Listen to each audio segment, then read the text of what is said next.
Test 5. You will hear a number of different recordings and you will have to answer questions on what you hear. There will be time for you to read the instructions and questions, and you will have a chance to check your work. All the recordings will be played once only. The test is in 4 sections. At the end of the test, you will be given 10 minutes to transfer your answers to an answer sheet. Now turn to Section 1. Section 1. You will hear a man phoning to complain about a flight. First, you have some time to look at questions 1 to 3.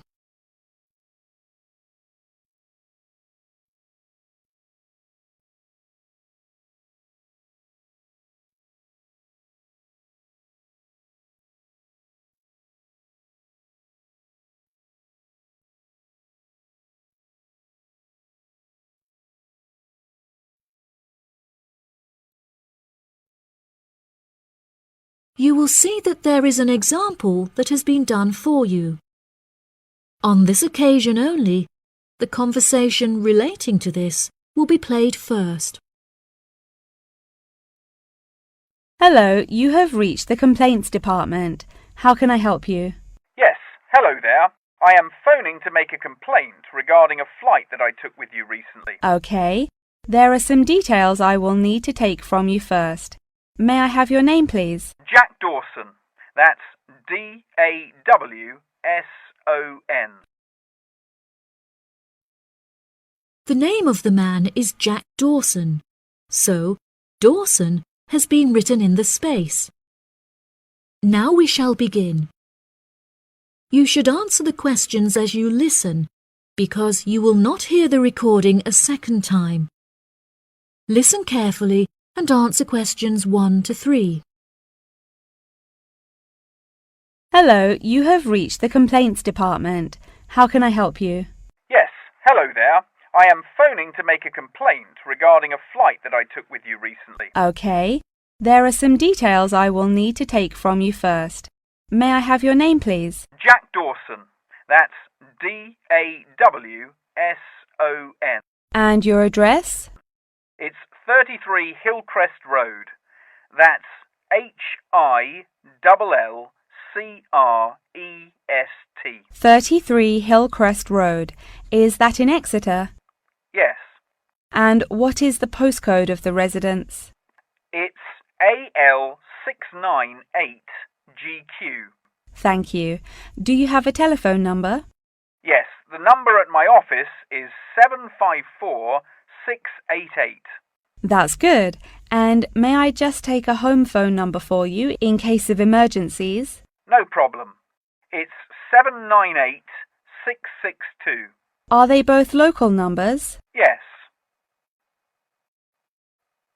Before you hear the rest of the conversation, you have some time to look at questions 4 to 10.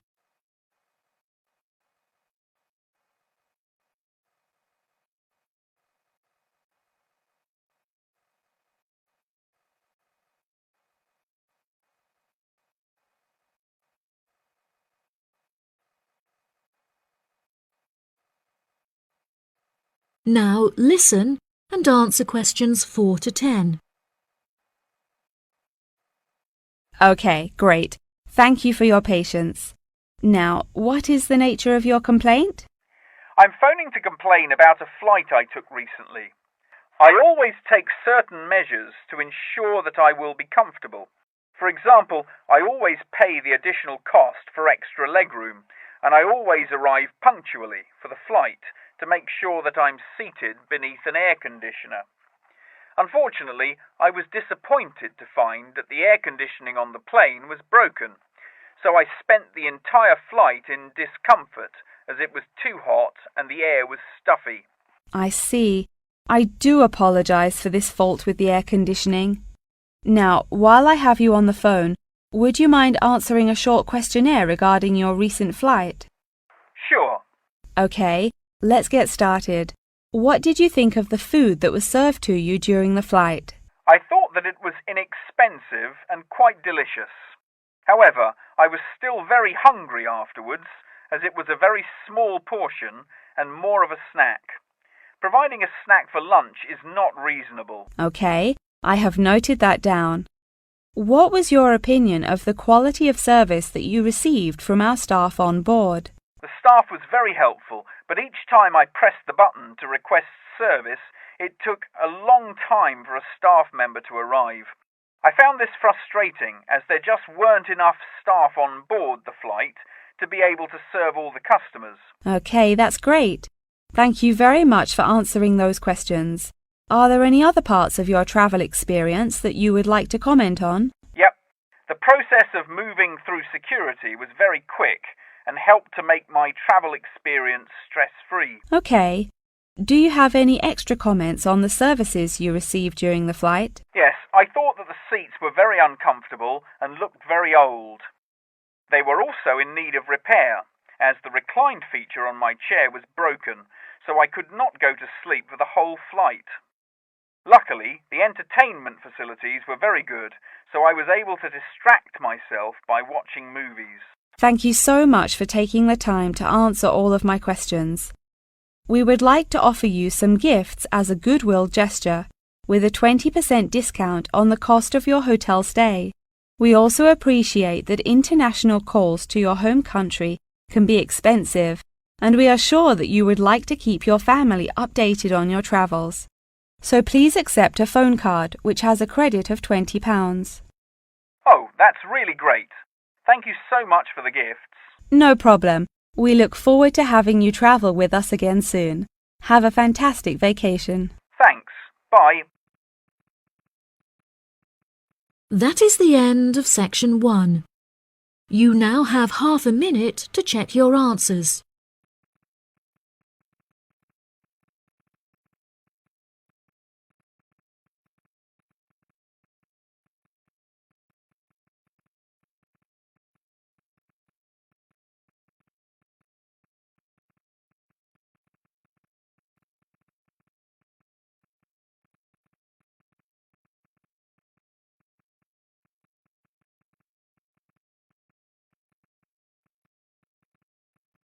Now turn to section 2. You will hear part of a talk given by a member of staff at a car rental company.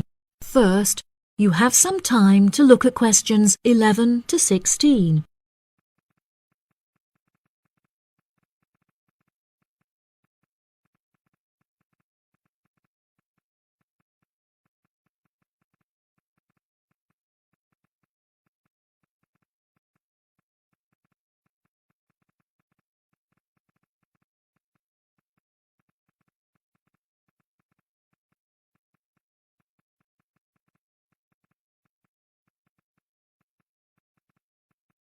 Now listen carefully and answer questions 11 to 16.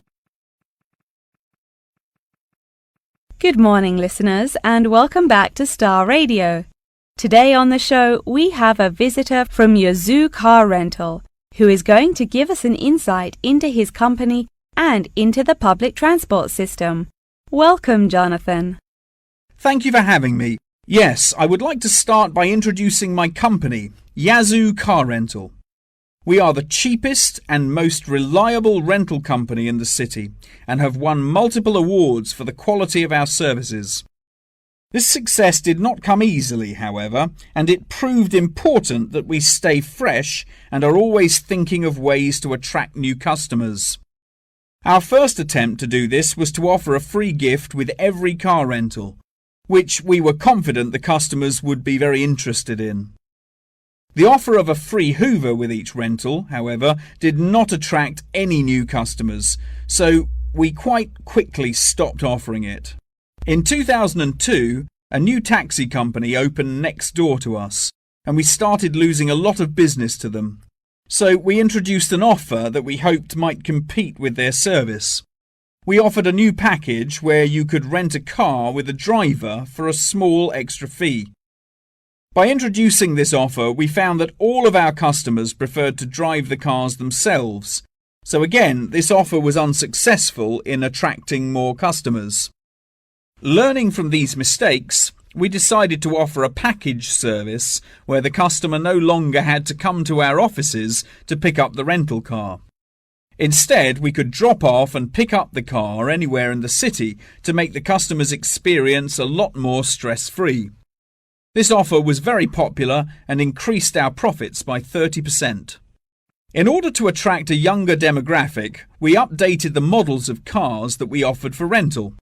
We began offering more trendy cars such as minis and smart cars that we thought might appeal to the younger crowd, and we also purchased them in more fun colours like reds and greens. This offer attracted some new customers of a younger age group, however, not as many as we hoped. Next, I decided to offer our services at a discounted price on our website where it could be seen by thousands of people. I thought that this could be a great way to attract a number of new customers who would never have heard of us before, and it worked fantastically well. Following the success of the discount offer, we had so many customers that it became necessary to open a new branch of the company in the centre of the city. The cost of renting offices in the city centre was very high, so we hoped that our profits would justify this expensive decision. We made enough profit to keep our city centre offices open, but we had hoped for a greater increase in customer numbers. Before you hear the rest of the talk, you have some time to look at questions 17 to 20.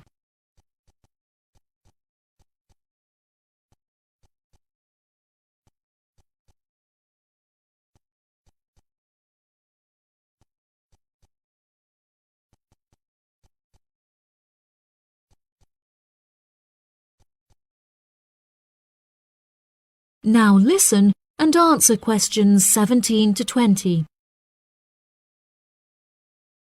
Now for the second part of my talk, which is on the topic of public transport. There are many benefits to public transport. For example, the recent introduction of bus lanes has meant that buses are now unaffected by traffic jams and are able to stay on schedule. Unfortunately, as fewer and fewer people are taking the bus nowadays, the service has become quite inefficient. This reduction in passengers may be due to the stories in the newspaper about the dangers posed to pedestrian safety by the buses. However, this is largely untrue, as buses are responsible for far less pedestrian-related accidents than cars.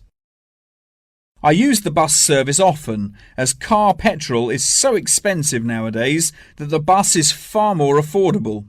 However, if I am in a rush, I prefer to take a taxi, as they tend to get you to your destination very quickly, so you can remain punctual for your appointments.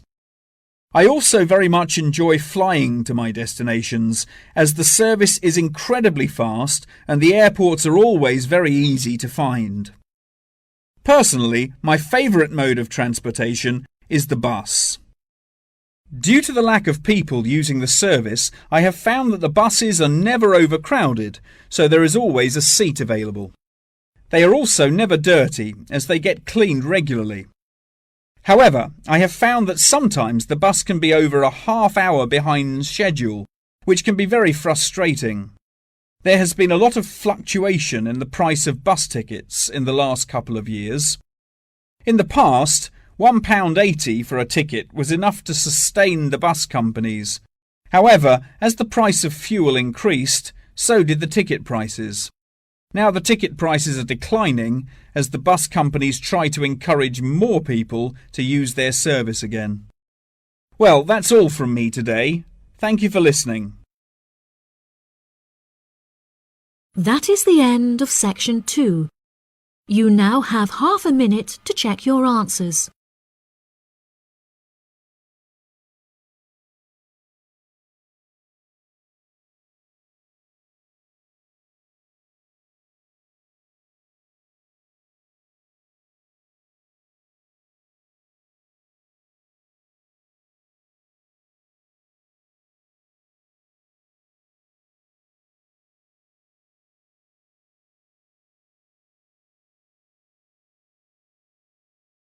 Section 3. Now turn to Section 3. You will hear a conversation between a student and her professor discussing an assignment.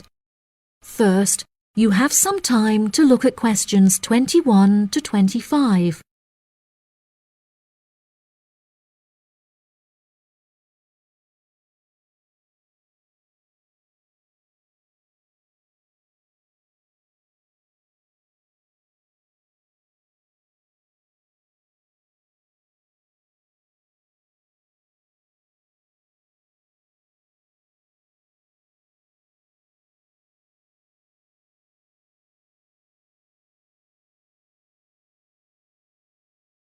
Now listen carefully and answer questions 21 to 25.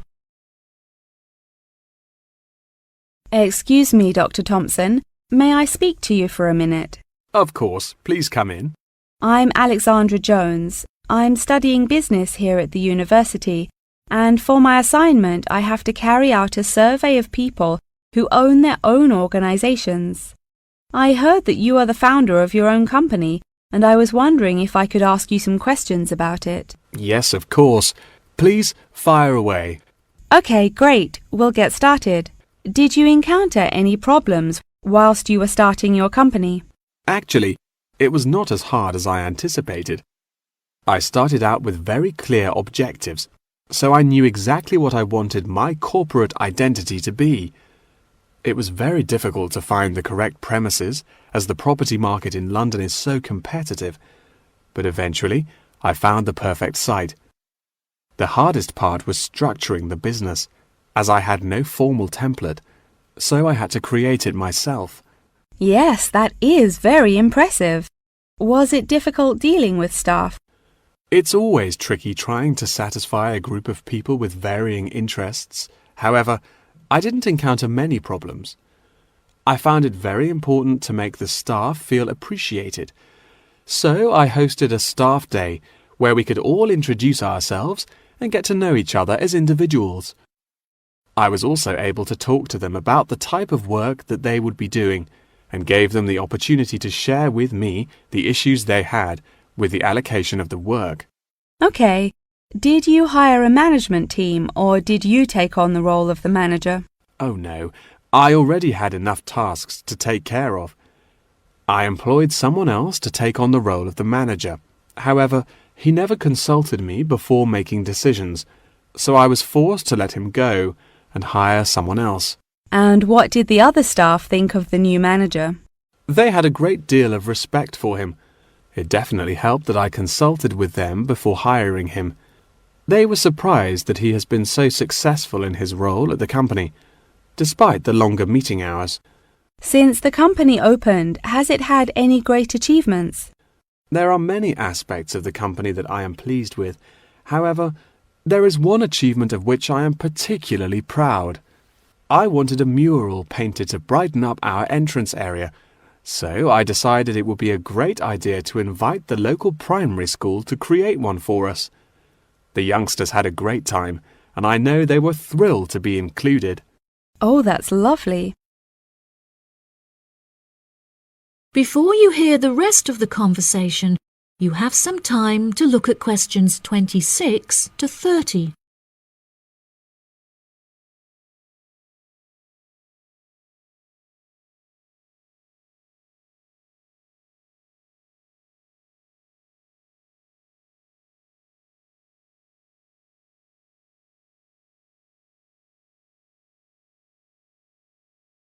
Now listen and answer questions 26 to 30.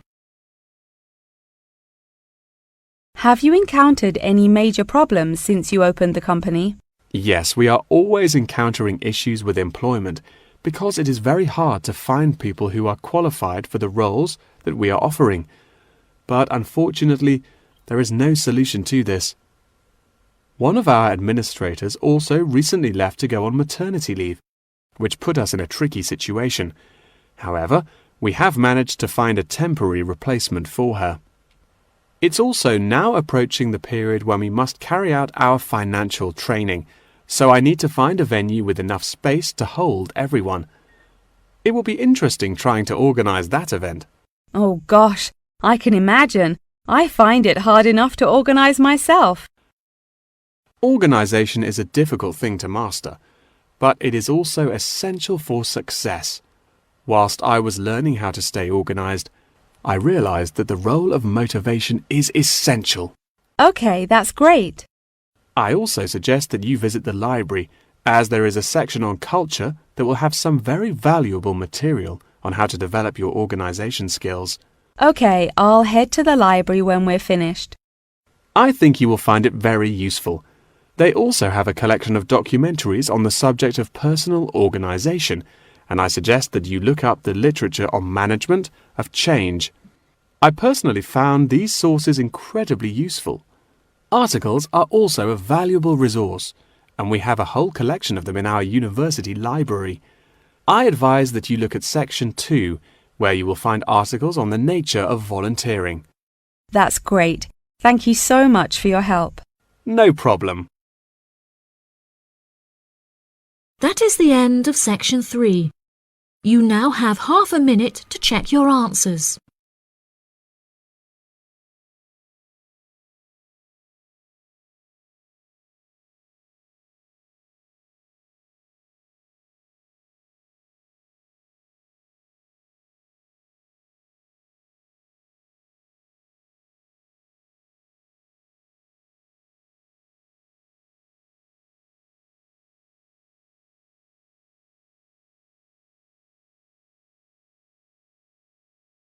Now turn to Section 4. You will hear a talk on the research of architecture. First, you have some time to look at questions 31 to 40.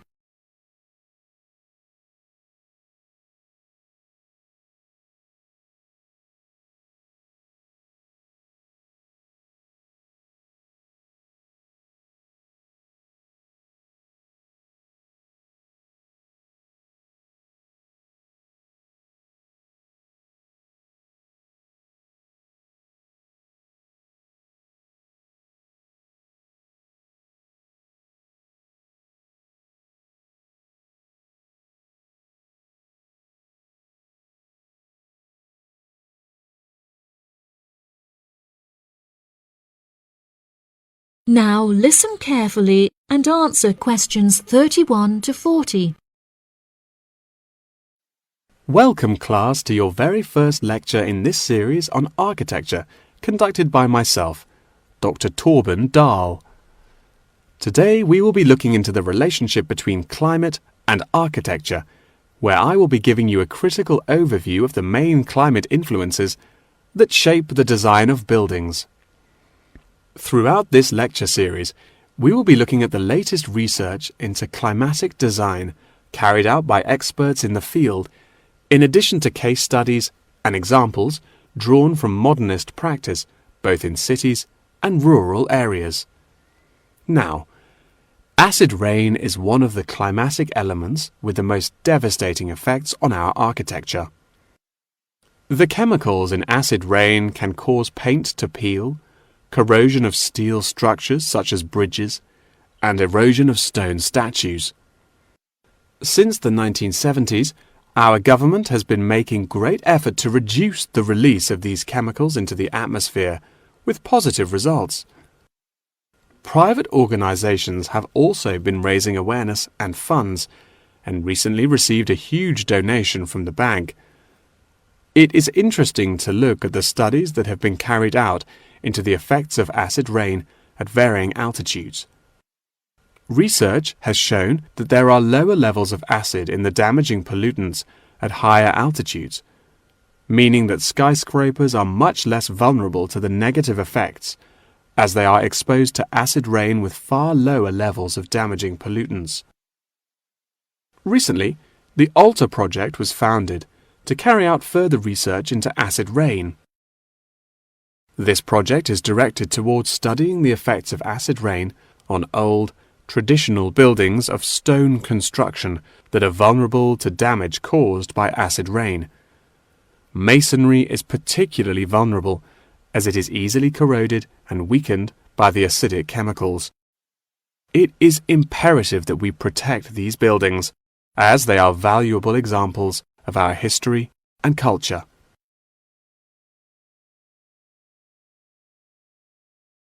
Pollution is one of the main sources of concern in the present day.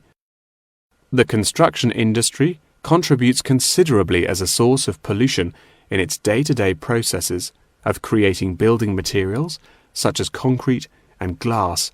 However, more new sustainable methods are being developed to counter this.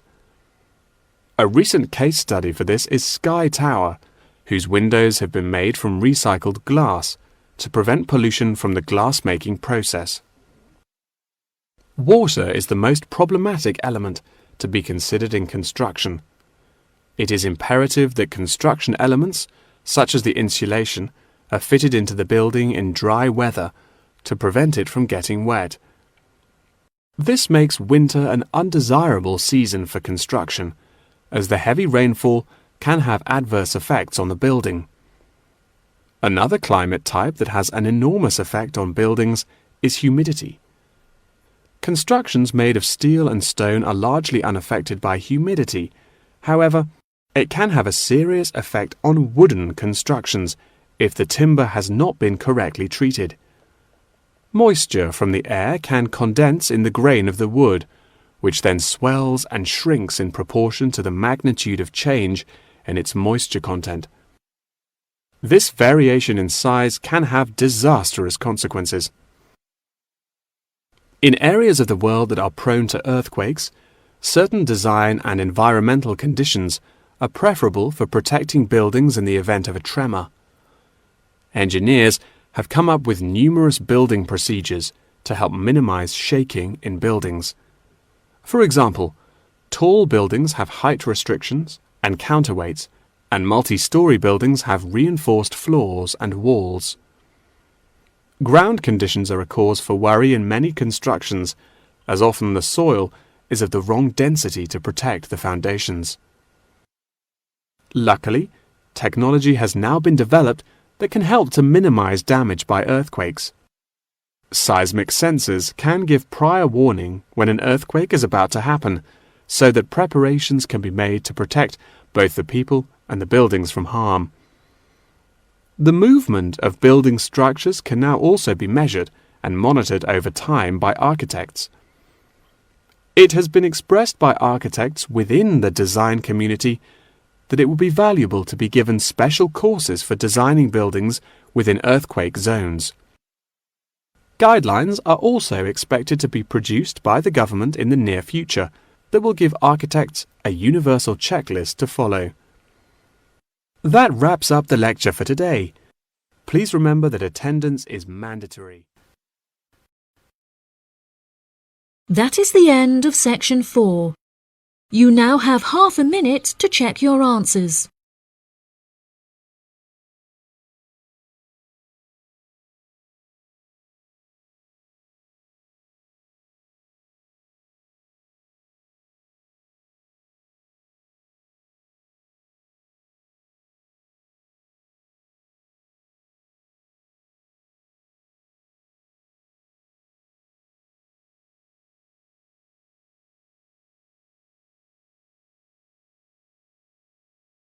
That is the end of the listening test.